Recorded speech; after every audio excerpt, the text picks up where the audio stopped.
রসুল আকরাম সাল্লাল্লাহু আলাইহি ওয়াসাল্লাম এক সফরের মধ্যে বাইর হইলেন। সফরের মধ্যে রসুলের সাথে রসুলের সাহাবীরা ছিলেন, সাথে মুনাফিকরা ছিলেন। সেই সময় মুনাফিকরা মুসলমান দাবি করছে যে আমরা রসুলের সাহাবী, আমরা কি মুসলমান। তো রসুলের সাথে সাহাবীরা নামদারি কিছু মুনাফিক রসুলের সাথে ছিলেন। তো কিছু পথ যাওয়ার পথে জানি একটা কূপের পানি কেন্দ্র করে তা কথা কাটাকাটি হয়েছে জানি আনসার সাহাবী এবং মুহাজির সাহাবীদের মাঝে। আনসার কারা জানেন? আনসার হলো মদিনার মধ্যে যে সাহাবীরা মক্কার সাহাবীদেরকে জানি জায়গা দিয়েছে, সাহায্য করেছে, তাদেরকে আনসার সাহাবী কি বলে? আনসার সাহাবী। আর মুহাজির বলে যারা মক্কা থেকে মদিনায় হিজরত করছে তাদেরকে কি বলে? মুহাজির বলে। তো মুহাজির সাহাবী এবং আনসার সাহাবীদের মধ্যে দুজন সাহাবীর মধ্যে কূপের পানি নিয়ে একটু দ্বন্দ্ব হয়েছে, কথা কাটাকাটি হয়েছে। এই কাটাকাটির মধ্যে জানি মুহাজির সাহাবী এবং আনসার সাহাবীর মধ্যে দুইজন দুই দলের লোকেকে ডাক দিছে। ডাক দেওয়ার পরে দোনো দল একটু কথা কাটাকাটি বেশি হয়ে গেছে। এই কথা আব্দুল্লাহ বিন উবাই, নাম কি? আব্দুল্লাহ বিন উবাই, মুনাফিকের লিডার, সবচেয়ে বড় সর্দার। জানি মক্কাতে মদিনার মধ্যে সবচেয়ে বেশি রসুলকে যে বেশি ক্ষতি করছে এ আব্দুল্লাহ বিন উবাই। নাম কি? এ আব্দুল্লাহ বিন উবাই। এ আব্দুল্লাহ বিন উবাইয়ের কানের মধ্যে কথা গেছে। দুনো দলের মধ্যে কি হয়েছে জানি দলাদল কথা কাটাকাটি হয়েছে। আব্দুল্লাহ বিন উবাই আনসার সাহাবীদেরকে এসে বলে, দেখছো মক্কার সাহাবীদেরকে তোমরা আশ্রয় দিছ, তারা তোমাদের এই জায়গার মধ্যে খেয়ে তোমাদের সাথে ঝগড়া লাগছে। এক কুকুরকে খাওয়াইয়া কুকুরদের পেট তোমরা বড় করছো, আরো বড় কর। নাউজুবিল্লাহ বলেন। সাহাবীদেরকে কুকুর বলছেন, আমার নবীকে কি বলছেন? কুকুর বলছেন।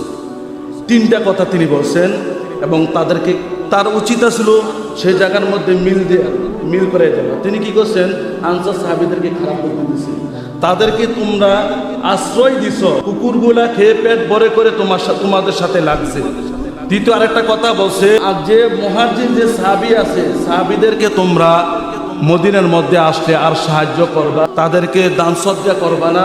যদি দান সদকা না করো তারা খানা না পাইলে তারা রসুলের কাছ থেকে চলে যাবে, রসুল আর বল পাবে। এই কথা বলছেন। তৃতীয় আরেকটা কথা বলছেন যে মদিনার মধ্যে যদি জানি মুহাজির সাহাবীরা আসে তারা হলো যে বেজ্জতি লোক, আমরা হলো ইজ্জতওয়ালা লোক, তাদেরকে মদিনা থেকে বাহির করে দিবা। কয়টা কথা বলছেন? তিনটা কথা।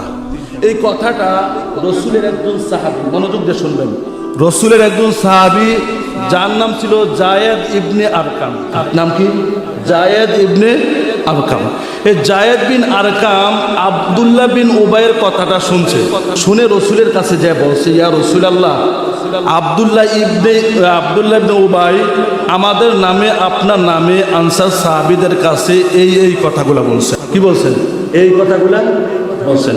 আল্লাহ রসুল সাল্লাল্লাহু আলাইহি সাল্লাম আব্দুল্লাহ বিন উবাই তখন মুনাফিক, যে রসুল চিনেন, তখন রসুল আকরাম সাল্লাল্লাহু তাকান তিনি রসুলের পিছনে নামাজ পড়তেন, রসুলের হাতে হাত দিয়ে কালিমা পড়ে গিয়েছেন, মুসলমান হয়েছেন। তিনি অনেক পিশাবি দাবি করতেন, পাগড়ি পরতেন, পাঞ্জাবি পরতেন, সবসময় রসুলের সাথে থাকতেন। তো এমন লোকের কথা শুনে রসুল সেই লোককে ডাক দিচ্ছেন, যা আব্দুল্লাহ বিন উবাইকে ডাক দাও আমার কাছে আসার জন্য। তো রসুলের কাছে যখন আসছে, রসুল বলছেন, আব্দুল্লাহ বিন উবাই তুমি বলে আমাদের নামে এই কথা বলছো।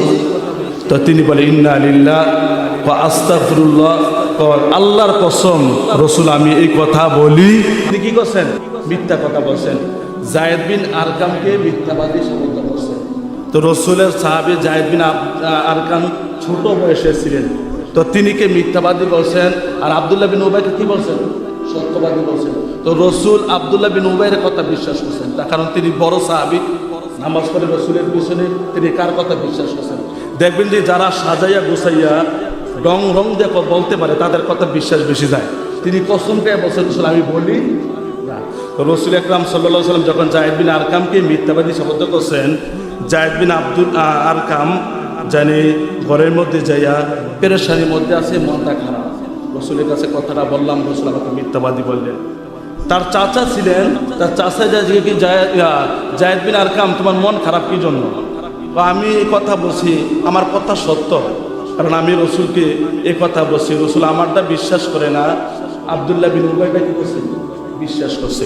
আল্লাহ তাআলা সাথে সাথে জিব্রাইলকে পাঠাইছে, জিব্রাইল যাও আমার রসুলের কাছে যাও, আমার রসুলকে যায়া বলবা জানি জায়েদ বিন আরকাম সত্যবাদী আর আব্দুল্লাহ বিন উবাই তিনি হলেন মিথ্যাবাদী। সুবহানাল্লাহ বলতেন না? দেখছেন অবস্থা।